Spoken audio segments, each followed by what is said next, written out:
Saudações, eu sou o Marcos Valério XR, hoje é 13 de agosto de 2020, estou até no cenário um pouco exótico aqui, dá para ver a lua ali atrás, eu estou tendo que me equilibrar aqui, que eu achei um bom spot de gravação aqui, mas tem até que tomar cuidado, porque se eu cair aqui para trás, acho que me machuco. Mas vamos lá, em primeiro lugar, eu peço perdão pelo clickbait, pelo aparente clickbait, que é o título desse vídeo, mas é que realmente não consegui uma síntese melhor para a tese, a ousada hipótese que eu vou esboçar aqui. Não vai ser exatamente uma defesa, mas uma especulação a respeito da possibilidade de que algumas formas de engenharia social tenham utilizado a produção pornográfica como experiência, ou seja, algumas coisas que são posteriormente tentadas naquilo que a gente chama na tentativa de determinados grupos organizados de tentar influenciar o comportamento da sociedade, especialmente no quesito da sexualidade. Essas coisas teriam sido tentadas antes na produção pornográfica. Mas antes seria interessante fazer uma breve recapitulação dos vídeos que já tratei em assuntos parecidos, né? Que na verdade são apenas alguns poucos, né? Todos de 2020. Então eu tenho uma pequena playlist com 4 vídeos que constitui uma espécie de abordagem que eu já fiz sobre esse assunto e que curiosamente são vídeos razoavelmente bem sucedidos para os meus padrões aqui do canal, e que se eu investisse mais nesses vídeos em si, eu sei que teria um retorno até maior, né? Mas é até mais uma evidência de porque eu não sou exatamente um caçador de cliques. Eu tento dar uma legitimidade maior à minha sensação do momento, sem ficar direcionando a minha temática de acordo com a resposta do público, apesar de que eu sei que isso me custa um sucesso maior. E pessoas que fazem isso, que eu não tenho nada contra, as pessoas que fazem isso de direcionar mais a sua temática de acordo com aquela recepção do público, evidentemente os canais crescem mais, eles têm maior sucesso. Mas, deixando isso claro, eu produzi 4 vídeos, todos de 2020, e o primeiro foi o Atacar a Indústria Pornográfica, o vídeo 142 de 11 de julho de 2020, a data de gravação, né? E nesse vídeo, basicamente, eu fiz uma crítica à pretensão, tanto presente nos conservadores, quanto presente em feministas, quanto presente nos dissidentes, que é o segmento ideológico que eu mais me aproximo, da ideia de fazer um combate à pornografia como se ela fosse uma grande indústria econômica, como se fosse grandes empresas movimentando bilhões de dólares. Eu deixei claro que não, isso não faz sentido, isso é bobagem. A era das grandes empresas, das grandes produtoras de filmes pornográficos já foi. Hoje ela é celularizada, são produções independentes, praticamente amadoras. Não existe um comércio centralizado, um sistema financeiro que abraça essa produção pornográfica. Não adianta tentar fazer um ataque como se você estivesse atacando corporações alimentícias, corporações de mídia. Não é a mesma coisa, é bobagem. Essa abordagem de atacar a pornografia como se ela fosse uma grande indústria que movimenta bilhões de dólares, isso é bobagem, não existe isso. Então, o foco desse primeiro vídeo foi esse. Depois teve o vídeo Prostituição e Moralismo, o vídeo 163, de 2 de setembro de 2020, onde eu basicamente fiz uma crítica a essa noção popular extremamente equivocada de que a prostituição é a profissão mais antiga do mundo. Eu apontei a dimensão misógina dessa percepção, fiz uma breve comentário de reconstituição histórica, esbocei a questão do mito de Eva e Lilith que eu mesmo concebi para tentar explicar algumas questões simbólicas e questões psicossociais, e basicamente foquei mais na temática desses vieses, dessas afetações mais puritanas à questão da prostituição, né? Depois teve o vídeo do combate à pornografia, o vídeo 172, de 4 de outubro de 2020, onde eu dei dicas de como seria um combate verdadeiramente eficiente ao fenômeno da pornografia, o que pressupõe você focar em questões realmente graves, em vez de ficar se preocupando com aquela pornografia mais leve, que mostra relações sexuais mais consensuais, sem nada mais grave. Eu acho que a pessoa deveria se preocupar com essa produção pornográfica mais pesada, mais cheia de perversões mesmo, até porque é um fenômeno muito profundo para você tentar atacá-lo todo de uma vez, né? E depois, no vídeo Um Baque na Pornografia, o vídeo 192 de 14 de dezembro de 2020, eu comentei uma ocorrência aqui naquele famoso portal de vídeos Pornhub, né? Inclusive foi um vídeo bem precipitado. Eu arrisquei formular uma tese de que aquilo ali ajudaria a comprovar uma afirmação minha de que tentar fazer um confronto mais direcionado a uma empresa maior envolvida na produção pornográfica, no máximo faria ela ficar ainda mais celularizada, né? Essa tese eu acho que ela foi em parte corroborada, mas ficou difícil saber porque o efeito dessa proibição que aconteceu no Pornhub, que simplesmente removeram alguns conteúdos que não estavam devidamente autorizados, ela foi muito pequena. E como eu previ também, ela simplesmente os outros portais acabaram crescendo mais. Então acabou que não deu para confirmar a tese, porque ela foi muito tímida. Eu previ isso também lá, e está lá explicado. Então esses 4 vídeos abordam essa temática de prostituição e pornografia, que apesar de serem temas distintos, eles estão claramente interligados na nossa situação contemporânea. Pois bem, então vamos passando ao tema deste vídeo. Eu preciso deixar muito claro que eu vou frisar mais uma vez, eu não estou me comprometendo com esta tese. Eu não estou dizendo que isso está acontecendo. Eu desconfio que sim, em algum grau isso ocorre. Mas também deixo aberta a possibilidade de se tratar de um fenômeno mais espontâneo. E acho que esse fenômeno, sendo mais espontâneo, é até mais interessante de ser analisado.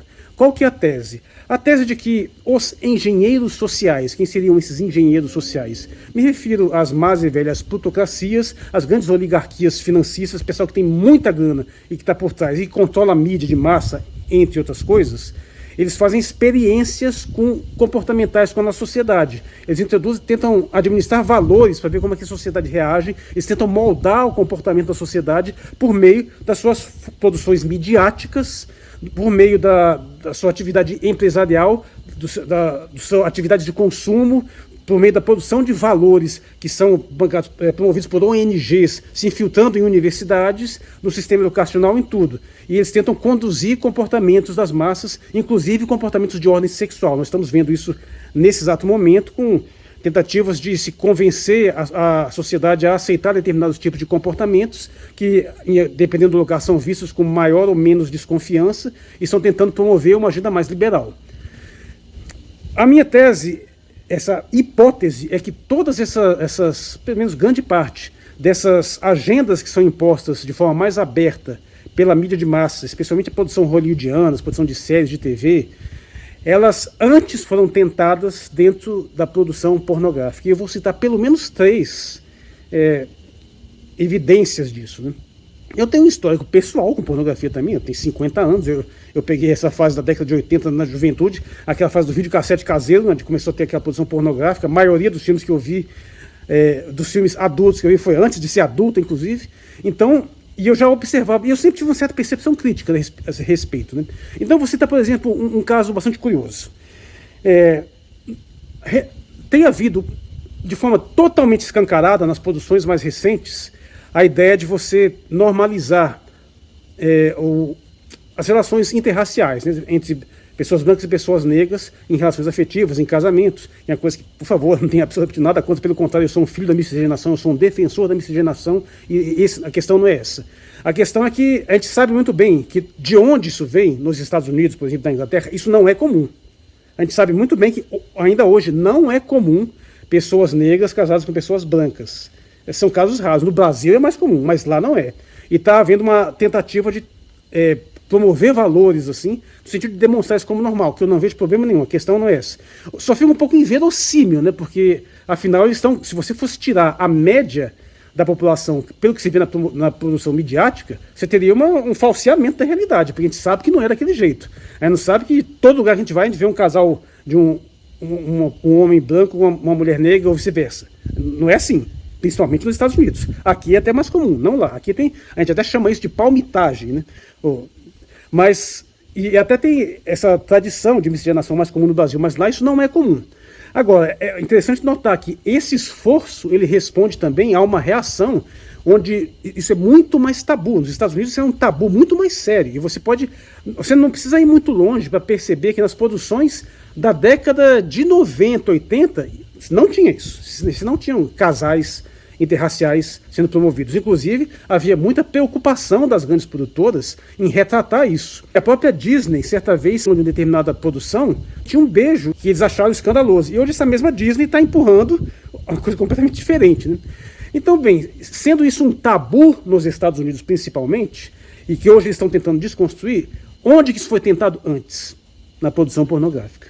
Na década de 80, enquanto não havia nenhum desses casos de casais, pelo menos eu não me lembro, de casais interraciais nessas produções de mídia, na pornografia isso estava comendo solto e já tinha tempo. Tinha séries de vídeos, Blondes and Blacks. Era uma espécie de...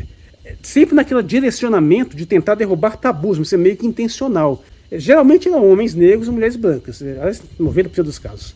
Então você tinha lá aquele estereótipo que até é bastante mistificador e ao mesmo tempo assim, bastante reforçador de preconceito, né, daquele homem negro grande, que é considerado muito bem dotado, e aquelas mulheres louras lindas. Isso era largamente explorado na década desde o começo da década de 80, se vacilar remonta até os 70. Isso era extremamente comum, e isso tipo, precedeu em 10 anos, no mínimo, se não 20. As produções de mídia mais amplas, da mídia aberta, desses seriados de TV, grandes filmes, que começaram a retratar isso. Ou seja, parece que muito antes eles arriscarem fazer esse tipo ter esse tipo de ousadia, desafiando padrões morais norte-americanos, antes de se arriscarem a fazer isso na mídia aberta, na mídia de massa, eles fizeram na dimensão pornográfica, né? Insisto, mais uma vez, eu não tenho problema pessoal com isso, eu só acho que é uma retratação que falsifica a realidade, principalmente quando se demonstra em períodos mais antigos, assim, que a gente sabe que até hoje não é assim. Pois bem, então esse seria um exemplo. Passando para o próximo, que é o do lesbianismo em si. Bom, evidentemente, nós temos na contemporaneidade um investimento massivo das grandes indústrias, das grandes empresas, da elite bilionária mundial, em tentar normalizar a homossexualidade. Então eles tentam empurrar que você tem que aceitar a homossexualidade como uma coisa normal, tudo quanto é produção agora atual tem que ter um casal gay, um casal lésbico, isso está sendo, é o famoso, a lacração, né, nesse sentido. E aí, mais uma vez, muito antes disso começar a aparecer na produção midiática de massa, isso já aparecia fartamente na produção pornográfica. No caso, focado mais em lesbianismo. E pode observar que os primeiros casais homossexuais a serem retratados dessas produções de mídia foram casais lésbicos. Para citar exemplos assim que foram muito comentados e deram pano para manga na época, nós temos o seriado Xena, a Princesa Guerreira, que evidentemente tinha uma relação implícita com a sua parceira Gabrielle, né? Que era uma espécie, em tese seria uma inversão de uma certa acusação que haveria contra Hércules e Iolaus, né? Que também é meio controverso. Mas antes de ter coragem de retratar isso no público masculino, eles retrataram primeiro no feminino. E também no seriado Buffy, a Caça-Vampiros, teve um relacionamento lésbico evidente, assumido, com a bruxa, a Willow e a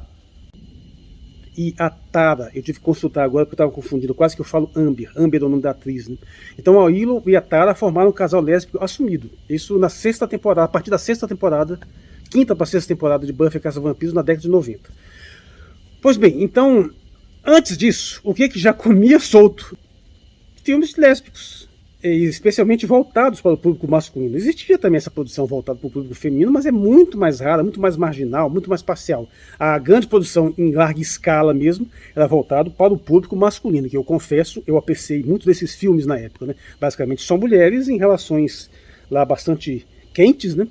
E isso foi direcionado para esse público com muita ênfase. Na verdade, na maioria dos filmes pornográficos convencionais, que eram homens e mulheres, né, sempre tinha também algumas inserções de algumas cenas lésbicas. Nunca vi inserção de cena gay, homossexual masculino, mas sempre tinha as inserções lésbicas, né? E isso fazia com que gostasse daquilo e depois passasse das produções exclusivamente lésbicas, e eram muitas, tinha muitas opções. Então, mais uma vez, isso era em ampla escala voltado para o público masculino. Havia uma produção pornográfica de lesbianismo antes de que se começasse a explorar isso na dimensão da mídia de massa. E aí você vê uma coisa interessante. Quantos homens não foram simpáticos a esse emergente lesbianismo, até na forma de modinha, não foram simpáticos a isso, basicamente por um estímulo, assim, um certo imaginário, até pela possibilidade de levar isso na direção de um homenagem a Troia, e acabaram sendo receptivos a essa pauta com aquele velho sonho masculino que foi em grande parte estimulado pela pornografia. Quantos foram? Não sei, só sei que eu fui um deles. E então, mais um exemplo de que antes de que se começasse a tentar normalizar e massificar as relações homossexuais na grande mídia, isso foi feito antes na pornografia. É claro que na pornografia não foi feita em larga escala, nessa produção tradicional para o mainstream, a tentativa de ou pelo menos eu não cheguei a ver, a tentativa de se normalizar do mesmo nível as relações homossexuais masculinas. Claro que existia uma produção pornográfica voltada para os homens homossexuais, sempre teve também, e muito grande. Mas essa produção lésbica ela já se confundia com a produção pornográfica normal, sabe? Isso aí é autoevidente, né? É até fácil de entender. É muito mais fácil para o homem aceitar a relação homossexual feminina do que a masculina. Inclusive para as mulheres também é mais difícil aceitar a relação homossexual masculina. Há inúmeros estudos a esse respeito. Homens se sentem atraídos por observar cenas lésbicas, isso não é nenhuma novidade. Mulheres não têm esse interesse em ver cenas gays. Pode ter uma ou outra exótica exceção, mas não tem comparação. Basta observar também que tradicionalmente na maioria dos países do mundo a repressão à homossexualidade masculina é incomensuravelmente maior do que contra a feminina. Você vai ver hoje vários países que têm leis penalizando até de forma brutal a homossexualidade masculina, e quando tem sobre a homossexualidade feminina, as penas são bem menores. E basta você observar a própria Bíblia para você notar que a recriminação da homossexualidade masculina é escancarada em vários níveis claríssimos. Praticamente não se fala da homossexualidade feminina. Tem, na verdade, uma passagem no Novo Testamento que fala da homossexualidade feminina, ao mesmo tempo que fala da masculina. Bom, esse é mais um exemplo. O terceiro exemplo que eu vou citar, porque eu poderia elencar vários outros, mas esse terceiro exemplo ele tem um impacto especial para mim, porque ele está me incomodando terrivelmente. E, na verdade, foi até o que me levou com um grau de preocupação maior a fazer esse vídeo. Porque esses dois exemplos citados anteriormente, o primeiro não me incomoda de jeito nenhum, e nem o segundo. Eu só aponto o problema da falsificação histórica do primeiro, e no segundo, a tentativa de forçar a barra, que você vê que tem uma galera cheia da grana querendo empurrar essa agenda para a gente, e a gente tem que pelo menos desconfiar do que esse pessoal está pretendendo. Né? Claro que eu tenho vários tratamentos aqui que explicam o porquê disso. O problema não é o homossexualismo em si, é o modo político como se tenta utilizá-lo.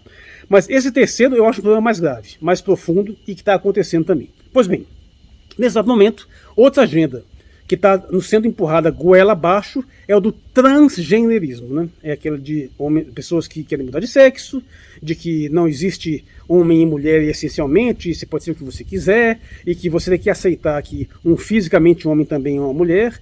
E outro dia vi aí até uma propagandinha no Facebook, né, dizendo que os tipos de mulheres, aí mostra lá uns supostos biotipos distintos e algumas lá as mulheres com pênis, assim, né?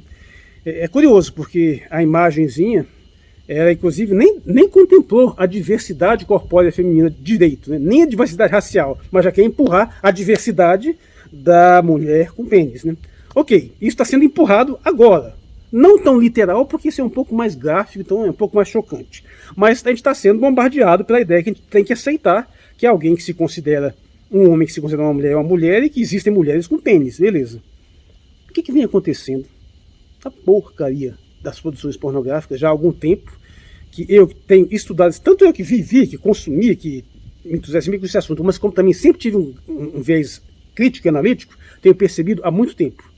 É que quando você vai numa porcaria desses sites qualquer, tipo assim, um Pornhub, um Xvideos, e não importa o que é que você vai procurar lá, tem sempre uma maldita de uma propaganda, que aliás é sempre assim, tem sempre uns videozinhos correndo em paralelo, assim, automático, né? E frequentemente mostra lá os vídeos de alguma produtora mais sofisticada, lá mostrando aquelas cenas assim ridículas, sempre aquelas situações panacas assim, que chega um carinha, uma situação um casal, olha assim, faz umas caretas, e daqui a pouco estão lá transando, um negócio tosco. Mas frequentemente tem umas cenas geralmente em computação gráfica, onde tem duas aparentes mulheres, quando você vai ver lá, uma dessas mulheres tem uma jeba, assim.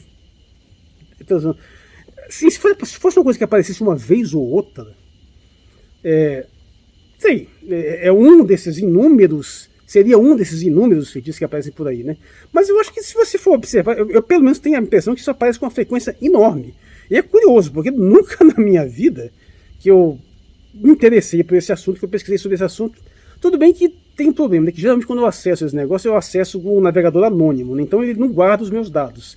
Mas por outro lado, isso também mostra uma coisa, que se eu sou um navegador anônimo, que a princípio eu chego no determinado local sem ter nenhuma preferência aparente, por que ele empurra esse negócio? É estranho. E eu tenho notado como uma enorme produção, e quando você vai pesquisar a produção pornográfica que sempre mais me preocupou, que é a japonesa, que é disparada e a mais pervertida, é a que mais você vai ver assim, níveis verdadeiramente grotescos de imaginação, a maioria geralmente na forma de arte. Eu notei uma evolução ao longo do tempo, inclusive contemplando alguns trabalhos de alguns amigos meus do curso de língua japonesa também. Eles fizeram alguns trabalhos sobre pornografia japonesa, questão hentai, né? E eu notei essa evolução.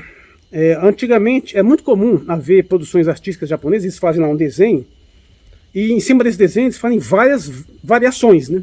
Então tem lá uma foto de uma moça lá, aí numa opção ela está toda vestida, na outra opção está só a roupa de baixo, na outra opção está totalmente nua, aí tem outra opção que tem pelos pubianos, a outra não tem, a outra opção está toda suadinha, toda coisinha, a outra está toda molhada, mas todo o mesmo desenho básico com várias camadas de sobreposição em vários tipos de opções. Isso sempre teve, sempre foi assim.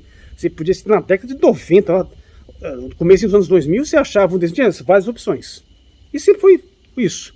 E o que eu comecei a notar, que e não é muito, de uns anos para cá, começou a surgir sempre, quase que obrigatoriamente, a opção, uma palavra maldita em japonês significa futanari, F-U-T-A-N-A-R-I, que literalmente significa se tornar duplo, né, se tornar dois, ou seja, você assumir os dois sexos.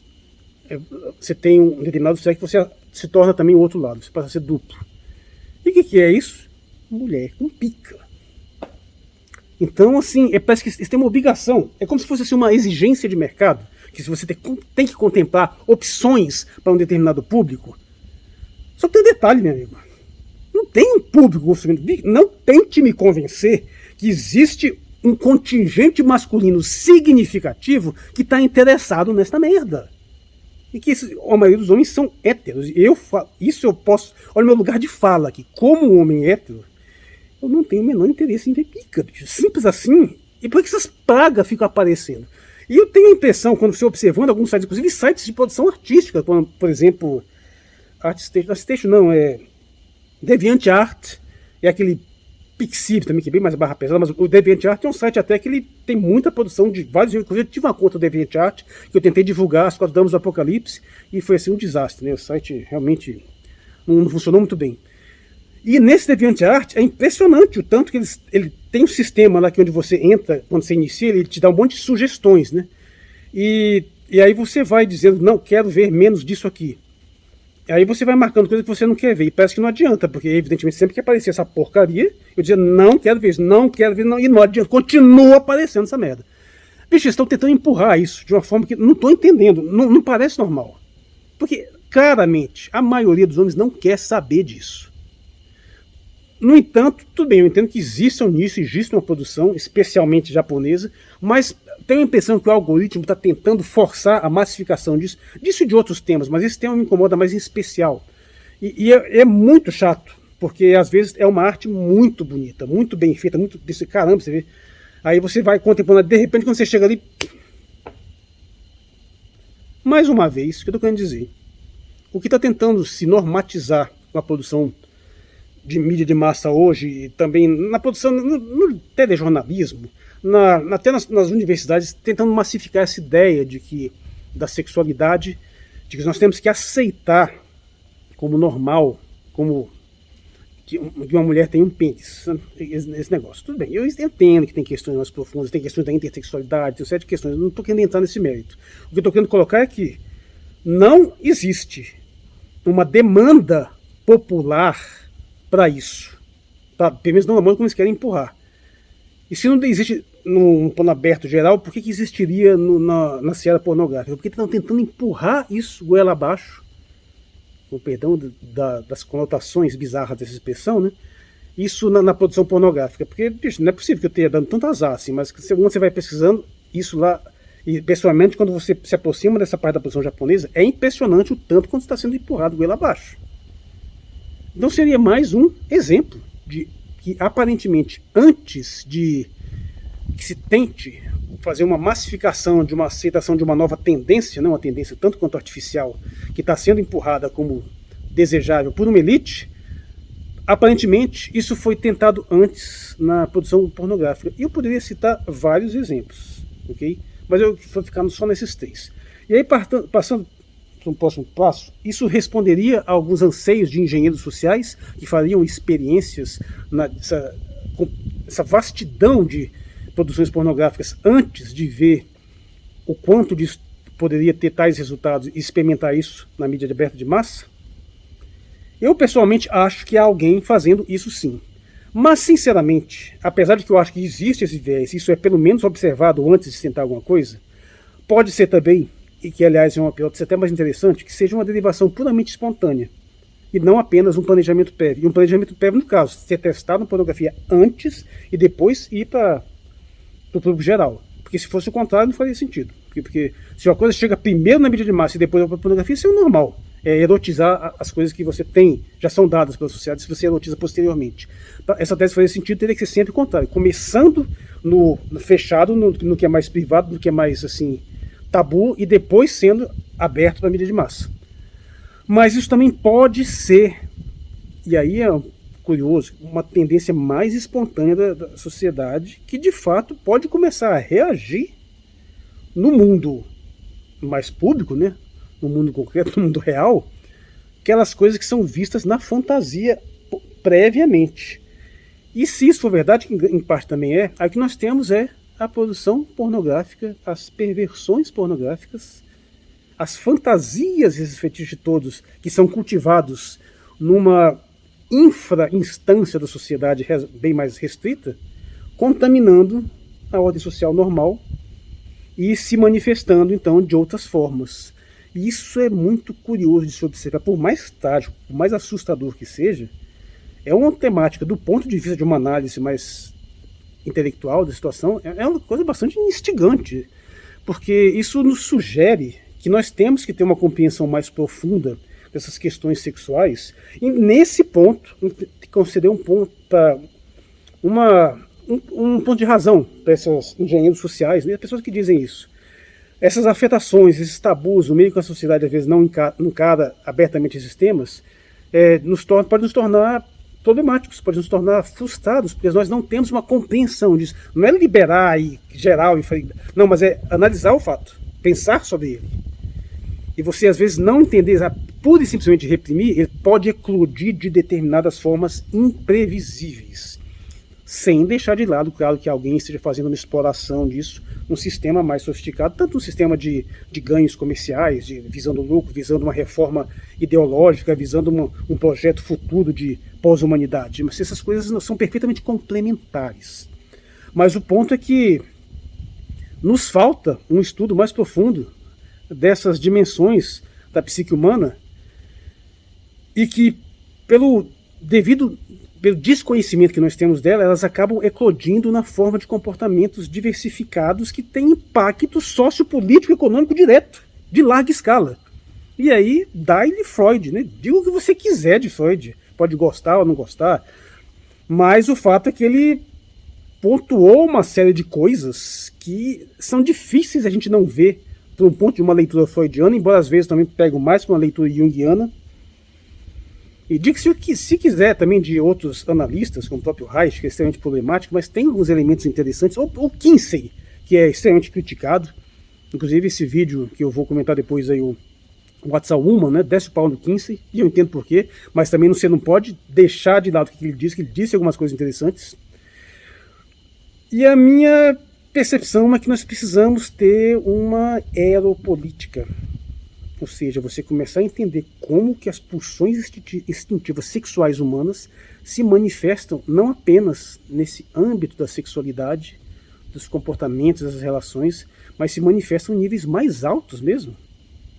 E como que esses traumas reprimidos, essas pulsões às vezes tão obscurecidas, tão envergonhadas, podem se manifestar de outras formas e gerar um problema sociocultural muito mais amplo, porque não são devidamente administrados. E isso sempre aconteceu, viu? Por favor. Não é novidade. Apenas o modo como está acontecendo hoje é um tanto mais desnorteante. Mas eu compro a tese freudiana que grande parte da própria ideia de civilização responde a uma neurose de origem sexual. Grande parte do que a gente pode chamar hoje de caça às bruxas tem um componente de repressão sexual, claro. Costuma dizer que a própria violência generalizada tem um componente de repressão sexual, porque está estruturado na própria natureza. Os machos foram programados para competir entre si das mais variadas formas, inclusive as violentíssimas, inclusive as letais, pelo acesso às fêmeas. E quando você tem esse acesso às fêmeas dificultado, você tende a aumentar a agressividade dos machos no sentido de tentar conquistar isso. Então as coisas estão claramente relacionadas. As próprias guerras, os fenômenos mais determinantes da configuração política do mundo, em grande parte, eles reagem a esses impulsos instintivos primordiais de disputar um recurso que, na prática, é escasso para os homens, é o acesso sexual. Que, pela enésima vez, já falei isso várias vezes, pura ilusão achar que o fato de existirem mais ou menos o mesmo número de homens e mulheres significa oportunidades sexuais iguais. Não, as mulheres têm uma vida reprodutiva bem mais curta do que a masculina. Em grandes períodos da vida elas não estão disponíveis ao sexo, não só por questões assim hormonais, mas especialmente quando estão grávidas. Elas têm uma libido mais focada, mais direcionada, mais hipergâmica, que torna perfeitamente possível que um grupo de mulheres compartilhe um homem, e assim que a sociedade evoluiu na forma de homens muito poderosos com haréns. Então, na realidade, do ponto de vista masculino, o acesso a mulheres é claramente escasso. Isso gera competição, gera tensões. E todas essas perversões, todos esses fetiches, toda essa produção pornográfica, tudo isso são manifestações diferenciadas deste mesmo fenômeno estrutural. Então a gente tem que estar de olho nessas questões. E o modo como se influencia em vários níveis a sociedade, a economia, a política, a cultura, a religião, tudo isso está de uma certa forma embrenhado. Na realidade, uma tese muito interessante da feminista Ryan Eisler, né, que eu li muito antes, é da ideia de que a própria religiosidade, em parte, tem um componente de sublimação da sexualidade em relação ao divino, onde grande parte daquela pulsão que iria direcionada para o sexo oposto é sublimada na direção de uma entidade superior, e aí você desenvolve instâncias superiores da mente, mas captando aquela pulsão que vem de baixo em direção ao divino. E se você tem isso na tradição ocidental, ainda mais na oriental, né? Que isso é literalmente expresso na forma do yoga, da kundalini, de você despertar os chakras que começam na base sexual e ascendem em vários níveis até chegar no absoluto, no samadhi. A falta de conhecimento de mais aprofundado, de exploração maior, de fato eu acho que afeta a nossa civilização. Nós precisaríamos sim de uma política erótica, né, eropolítica, estudar a associação de como isso define a política, como isso define a economia, a teologia, de uma teologia erótica, eu não sei, eu já vi esse termo em algum lugar aí. O modo como você poderia expressar algumas questões relativas ao fato de haver religiões mais ancestrais que abraçavam mais a sexualidade, depois substituídas por religiões que fecharam um pouco mais, e que em algum momento histórico isso ia ter que eclodir, e eclode das formas mais neuróticas possíveis. E tudo isso aí está tentando fechar aqui, para nos levar a refletir que essa tendência, ainda que seja completamente espontânea do ponto de vista psicossocial, dinâmica histórica, fatalmente alguém muito mais esperto e muito mais poderoso vai aproveitar isso na forma de engenharia social. Porque não tem forma mais fácil de você capturar, de você manobrar as pessoas pelo seu impulso sexual. O meu vídeo mais antigo, o vídeo mais bem sucedido desse canal, que é o Hipergamia e Civilização Ocidental, aborda bastante essa temática. Mas assim, não me alongando demais, fica essa reflexão aí, né? O quanto que essas questões envolvidas na produção pornográfica podem estar servindo como elementos para uma engenharia social mais ampla, e me parece que tem indícios sim, e o quanto disso é pura e simplesmente espontâneo, simplesmente são repressões que vão sendo abertas, a sociedade liberal vai abrindo os portões disso aí, e às vezes não consegue controlar o fluxo disso, e como que isso deságua numa situação muito mais complexa, inclusive como que ela interfere não apenas nessas questões dinâmicas da sociedade, mas nos comportamentos mais pessoais mesmo, as dificuldades que as pessoas estão tendo com relacionamentos, no modo assim ambíguo como se lida com a questão da prostituição, que por uma hora quer ser mais liberal e de repente quer reprimir, ou com a própria pornografia, e todas as explorações simbólicas que permite fazer, como essa exploração do mito de Lilith, que aliás assim, aproveito para fazer a divulgação dos meus 4 Damas do Apocalipse. O livro 2 está em plena produção agora, está dando trabalho da nota para revisar, mas fica aqui os links na descrição. E é isso, eu sou o Marcos Valério XR, no dia 13 de agosto de 2022, muito obrigado por sua atenção.